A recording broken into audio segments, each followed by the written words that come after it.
اسی طریقے سے بریلوی آتے ہیں تو ہم اس کے ساتھ بنیادی عقیدے کے اوپر بات کریں گے، چشتی رسول اللہ پہ، کہ لوگ قرآن بخاری مسلم سے متاثر ہو کر بزرگوں سے الگ نہیں ہوئے، بلکہ ہم نے لوگوں کو بزرگوں سے متنفر کر کے ان کی تطہیر کی ہے، تو وہ بخاری مسلم اور قرآن سے جڑے ہیں۔ نبی کریم صلی اللہ علیہ وآلہ وسلم کی ختم نبوت یعنی حضور کے آخری نبی ہونے کا عقیدہ اور حرمت رسول کا عقیدہ، یہ مسلمانوں کا ضروریات دین کا عقیدہ ہے۔ جو شخص بھی حضور نبی کریم صلی اللہ علیہ وآلہ وسلم کی ختم نبوت کا انکار کرے، حضور کے آخری نبی ہونے کا انکار کرے، یا نبی پاک صلی اللہ علیہ وسلم کی شان اقدس میں توہین اور گستاخی کا ارتکاب کرے، اس کا اسلام کے ساتھ کوئی تعلق نہیں، وہ دائرہ اسلام سے نکل جاتا ہے، وہ مرتد ہو جاتا ہے، اور اس کے احکام وہی ہیں جو مرتدین کے احکامات ہیں۔ اس کے بارے میں کسی مسلمان کے دل میں کسی قسم کا نرم گوشہ نہیں پیدا ہو سکتا، اور یہی ہمارے اسلاف سے ہمیں یہ بات ملی ہے کہ کسی گستاخ رسول کے ساتھ ہمارا کوئی کسی قسم کا کمپرومائز نہیں ہے۔ اس کے ساتھ تعلق واسطہ رکھنا تو دور کی بات ہے، اسے اپنا مقتدا پیشوا سمجھنا تو بڑی دور کی بات ہے۔ ہم تو اس کے ساتھ سلام لینا گوارا نہیں کرتے، اس کی شکل و صورت دیکھنے سے نفرت کرتے ہیں، اس کا نام لینے سے نفرت کرتے ہیں۔ جو شخص ہمارے پیارے آقا مولا صلی اللہ علیہ وآلہ وسلم کی شان اقدس میں گستاخی یا توہین کا ارتکاب کرے، یہی بات ہمیں ہمارے اسلاف سے پہنچی۔ یہی وجہ ہے کہ امام اہل سنت الشاہ امام احمد رضا خان محدث بریلی رحمۃ اللہ تعالی علیہ نے ان شاتمان رسول اور گستاخان رسول کے خلاف شرعی فتویٰ عائد کیا جنہوں نے نبی پاک صلی اللہ علیہ وآلہ وسلم کی ذات اقدس کی توہین اور گستاخی کا ارتکاب کیا۔ جو شاتم رسول کی سزا ہے اس کے اوپر شرعی فتویٰ ہے۔ امام اہل سنت امام احمد رضا بریلوی رحمۃ اللہ علیہ نے اپنے منصب کے تقاضوں کو پورا کرتے ہوئے ان گستاخان رسول کے بارے میں شرعی فتویٰ صادر کیا، جس کو مرزا جیلمی کہتا ہے طوفانی فتوے۔ شرعی فتوے اس کو کہتا ہے طوفانی فتوے۔ اب اہل سنت اس مسئلے میں سب سے زیادہ حساس ہیں اور حرمت رسول کے اوپر کسی قسم کا کسی کے ساتھ کوئی کمپرومائز نہیں کرتے۔ کوئی بندہ چاہے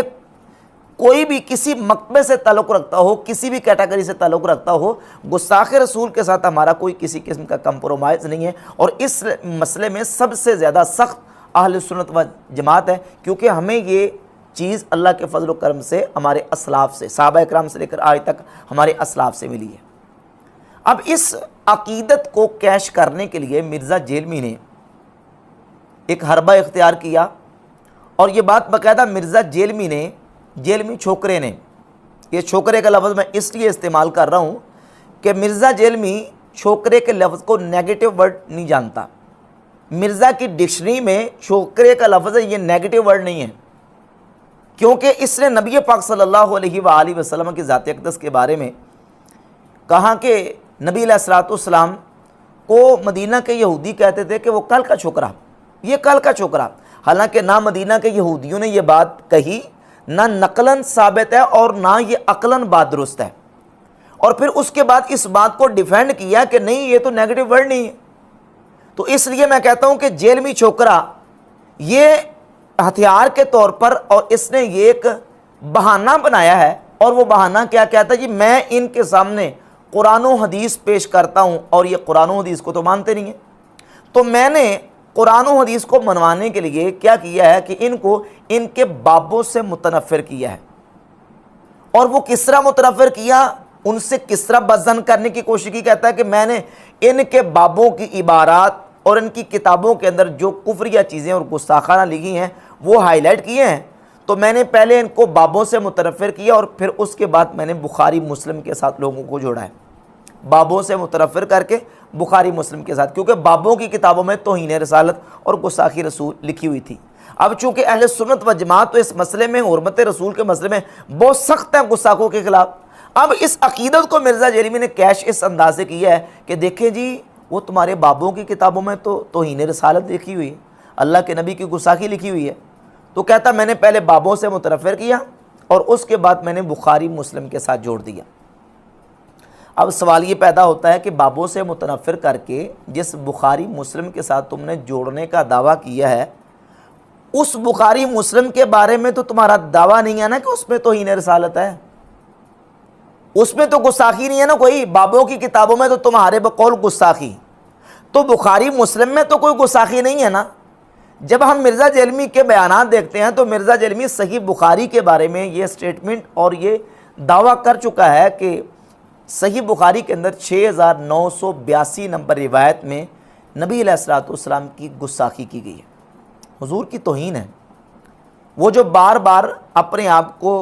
پہاڑ سے گرانے کا ارادہ فرمانے والا واقعہ ہے، اس کو مرزا جیلمی کہتا ہے کہ اس میں نبی علیہ الصلوۃ والسلام نے خودکشی کرنے کا جو ارادہ کیا ہے، یہ نبی علیہ السلام کی گستاخی ہے، توہین ہے۔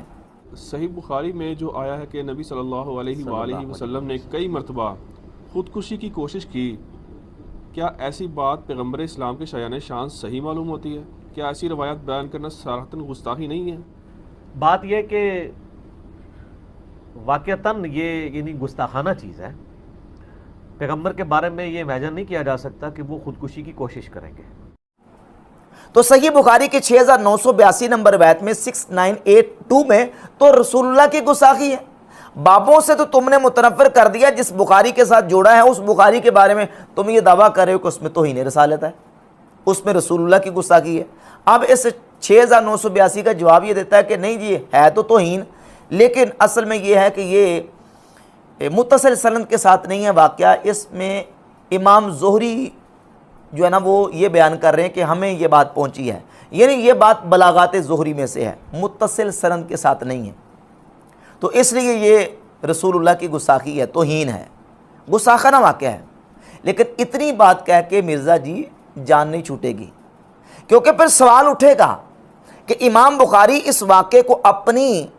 اس کتاب میں لے کے آ رہے ہیں جو الجامع صحیح ہے، جس کے بارے میں تم یہ دعویٰ کرتے ہو اصح الکتب بعد کتاب اللہ، قرآن کے بعد سب سے صحیح ترین کتاب صحیح بخاری، اس میں یہ واقعہ امام بخاری لے کے آ رہے ہیں۔ پھر سوال پیدا ہوگا کہ امام بخاری اس واقعے کو لے کے آ رہے ہیں، صحیح سمجھ کے لے کے آئے ہیں کہ غلط سمجھ کے لے کے آئے ہیں، توہین رسالت سمجھ کے لے کے آئے ہیں یا کہ اس کو صحیح سمجھ کے لے کے آئے ہیں؟ اگر تم کہو کہ امام بخاری بھی اس کو توہین سمجھتے تھے تو کہیں فٹ نوٹ پہ امام بخاری نے لکھا ہے کہ واقعہ تو میں نقل کر رہا ہوں لیکن یہ اللہ کے نبی کی توہین ہے، اللہ کے رسول کی گستاخی ہے، اور تمہیں چیلنج ہے قیامت تک کہ کوئی کتاب اسلاف امت کی شارحین کی کسی محدث نے یہ کہا ہو کہ یہ رسول اللہ کی توہین اور گستاخی ہے، پرانے سابقہ محدثین میں سے ابن حجر، امام بدر الدین عینی، امام احمد قسطلانی، ان کا حوالہ پیش کر دو، انہوں نے یہ کہا کہ رسول اللہ کی توہین ہے، اور اس بنیاد پر امام بخاری نے یہ واقعہ توہین والا اور گستاخی والا ذکر کیا ہے، اور مرزا جیلمی کہتا ہے کہ یہ رسول اللہ کی توہین ہے۔ اب سوال یہ پیدا ہوتا ہے کہ امام بخاری اس توہین رسالت والے واقعے کو لا کر بچ جاتے ہیں کہ پکڑے جاتے ہیں؟ کیوں لے کے آئے؟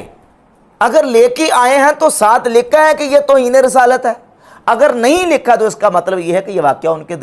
نزدیک گستاخی رسول اور توہین رسالت نہیں ہے۔ جس بخاری کے ساتھ تم جوڑنے کا دعویٰ کر رہے ہو اس بخاری میں تو بقول تمہارے تم نے یہ کلیم کیا ہوا ہے، اس نے کلپ چڑھایا ہوا ہے مرزا جیلمی نے اس پوری روایت کے اوپر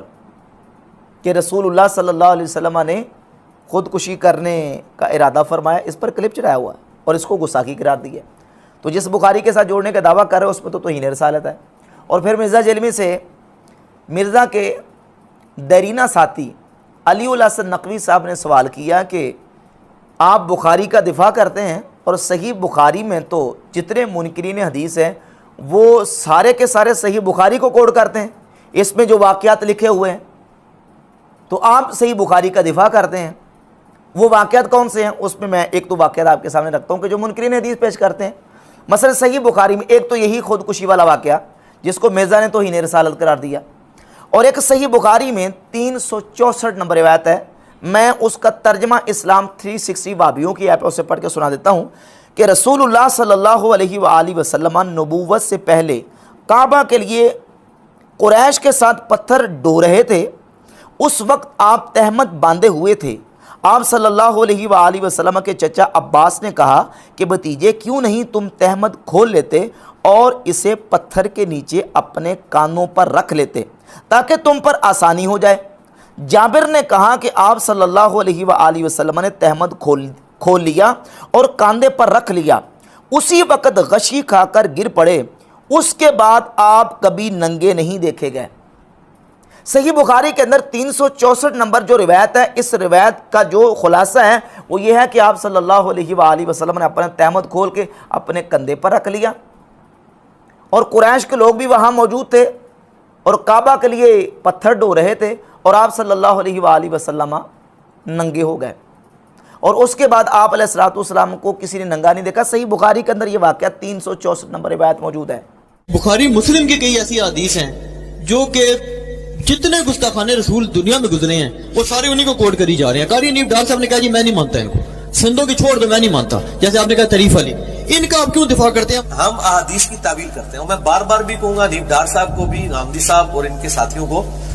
کہ اگر ان کی بنیاد کے اوپر کسی مسلمان نے غلط عقیدے بنا لیے ہوئے نا، پھر آپ ضرور مسلمانوں کے اوپر ٹونٹ کریں۔ بھائی یہ جو واقعہ صحیح بخاری میں آیا، اس پر منکرین حدیث نے اعتراض کیا تو مرزا جرمی پتہ کیا کہتا ہے؟ جواب دیتا ہے، جواب یہ دیتا ہے کہ یہ جو واقعات ہیں منکرین حدیث اعتراض تب کریں جب ان واقعات کی بنیاد پر مسلمانوں نے کوئی عقیدہ بنا لیا ہو۔ ان واقعات کی بنیاد پر اگر عقیدہ بنا لیا ہو تو پھر اعتراض کر سکتے ہیں، یعنی واقعات تو ہیں لیکن عقیدہ نہیں بنایا۔ تو میں پوچھتا ہوں مرزا جرمی سے کہ چشتی رسول اللہ والی جو عبارت یا واقعہ ہے، اس واقعے کی بنیاد پر کس سنی مسلمان نے یہ عقیدہ بنا لیا ہے کہ لا الہ الا اللہ چشتی رسول اللہ؟ کس نے عقیدہ بنایا ہے؟ وہ جھوٹا اور مکذوبہ واقعہ ہے، اور 5 سال پہلے میں اس بات پر ایک کلپ ریکارڈ کروا چکا، تفصیل کے ساتھ میں نے بحمد تعالیٰ دلائل کے ساتھ ثابت کیا، اور آج بھی میں حوالے پیش کروں گا کہ یہ جھوٹا واقعہ ہے، یہ جھوٹا کتاب میں واقعہ ان کی طرف غلط منسوب ہے، یہ صحیح نہیں ہے۔ اچھا، اس کے علاوہ اور جو کتابیں مرزا جرمی نے اپنے سامنے ٹیبل پہ رکھی، جن کتابوں کے ساتھ مرزا جرمی جوڑتا ہے، یہ کتاب مشکات المصابیح، اس میں 4902 نمبر روایت ہے، اور یہی روایت امام بخاری کی کتاب الادب المفرد میں ہے۔ میرے پاس جو نسخہ ہے اس میں محقق نے اس روایت کو صحیح کہا، اور یہی روایت جو پڑھنے لگا ہوں یہ مسند امام احمد ابن حنبل میں موجود ہے،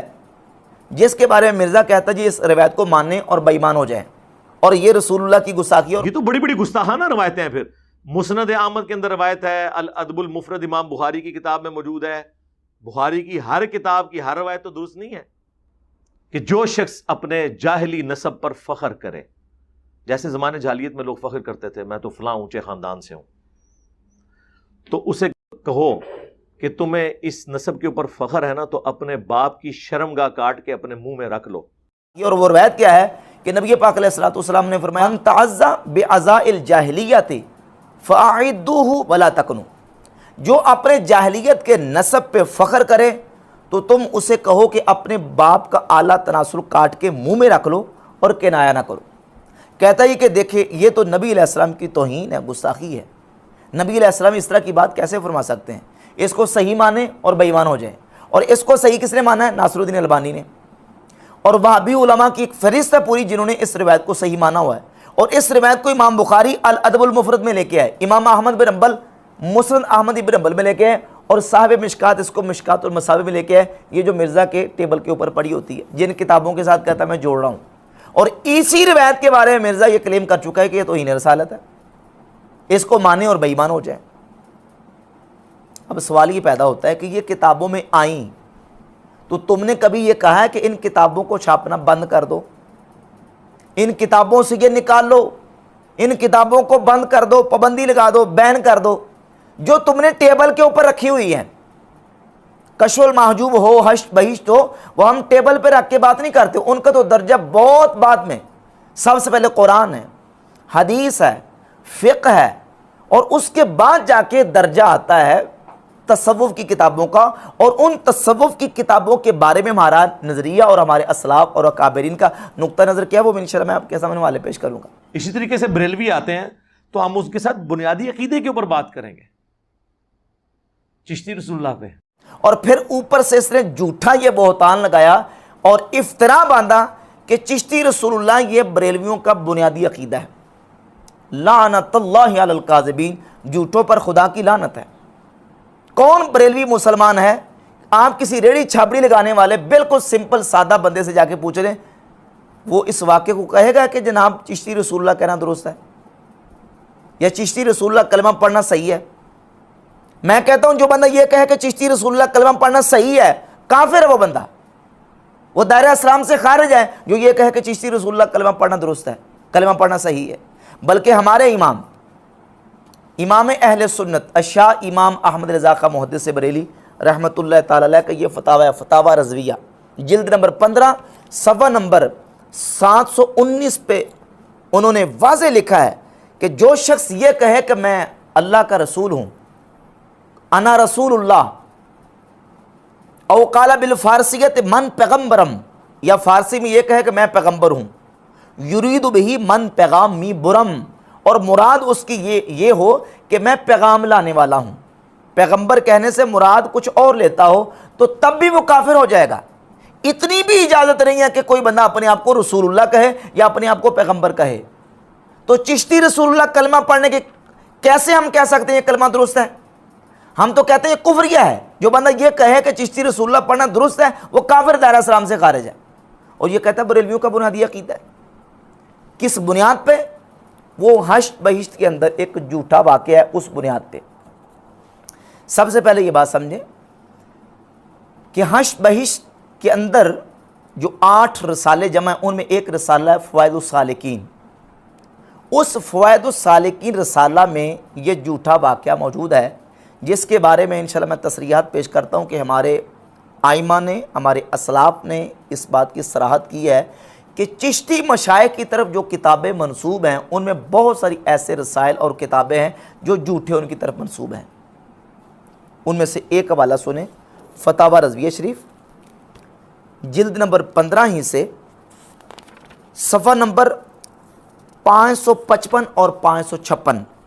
امام احمد رضا بریلوی رحمۃ اللہ فرماتے ہیں، اولاً کوئی کتاب یا رسالہ کسی بزرگ کے نام سے منسوب ہونا اس سے ثبوت قطعی کو مستلزم نہیں۔ بہت رسالے خصوصاً اکابر چشت کے نام منسوب ہیں جس کا اصلاً ثبوت نہیں۔ بہت سے رسالے کن کی طرف؟ اکابر چشت یعنی چشتی بزرگوں کی طرف منسوب ہیں جن کا کوئی ثبوت ہی نہیں ہے۔ اور جہاں تک بات ہے اسی کتاب فوائد السالکین کی، تو یہ فتاوی رضویہ کی جلد نمبر 22 ہے اور صفحہ نمبر 491۔ امام احمد رضا بریلوی رحمۃ اللہ فرماتے ہیں، دلیل العارفین، فوائد السالکین، تحفۃ العاشقین کا نام لیا اور عبارت نقل نہ کی، جہاں بحوالہ صفحہ عبارت نقل کی وہاں تو وہ سری کذب جری کی راہ لی، یہاں کیا اعتبار ہے؟ اور اگر ان میں وہ مضمون ہو اور بکر نے خیانت بھی نہ کی ہو تو اولاً اسی کا ثبوت درکار کہ یہ کتابیں حضرات منسوب الیہم، یعنی جن کی طرف یہ کتابیں فوائد السالکین، دلیل العارفین وغیرہ منسوب کی گئی ہیں، حضرات منسوب الیہم رضی اللہ تعالی عنہم کی ہیں، بہت کتابیں محض جھوٹ نسبت کر کے چھاپ دی ہیں۔ پہلے تو یہ ہمیں ثبوت درکار ہے کہ یہ کتابیں ان کی ہیں کہ نہیں، کیونکہ بہت ساری جھوٹی کتابیں اکابرین چشت کی طرف لوگوں نے منسوب کر کے چھاپ دی ہیں۔ پہلے ثبوت پیش کرو، کیونکہ کیا حدیث کی کتابوں میں رسول اللہ صلی اللہ علیہ وآلہ وسلم کی طرف جھوٹی حدیثیں اور جھوٹی روایتیں منسوب نہیں ہیں؟ وہاں تو پورا راویوں کا سلسلہ سند موجود ہے، لیکن اس کے باوجود ہم جب دیکھتے ہیں کہ راوی کذاب اور جھوٹا ہے تو اور دیکھتے ہیں تو اس بنیاد پر کہتے ہیں کہ یہ روایت جعلی ہے، موضوع ہے، یہ اللہ کے نبی نے نہیں فرمائی، ان کی طرف جھوٹ منسوب کیا جا رہا ہے۔ تصوف کی کتابوں میں تو سند بھی کوئی نہیں، اور جن کتابوں سے یہ واقعہ پیش کر رہے ہو ان کتابوں کی تو اپنی اتھینٹسٹی کوئی نہیں۔ ان کتابوں کے بارے میں ہمارے اسلاف نے کیا لکھا ہے؟ تقریباً 400 سال پرانے بزرگ ہمارے شیخ عبدالحق محدث دہلی رحمہ اللہ اپنی کتاب اخبار الاخیار کے صفحہ 82 پہ لکھتے ہیں، توجہ سے سنیے، شیخ الاسلام فرید الدین و شیخ الاسلام قطب الدین و از خواجگان چشت ہیچ شخص سے تصنیف نہ کرداست۔ شیخ فرید الدین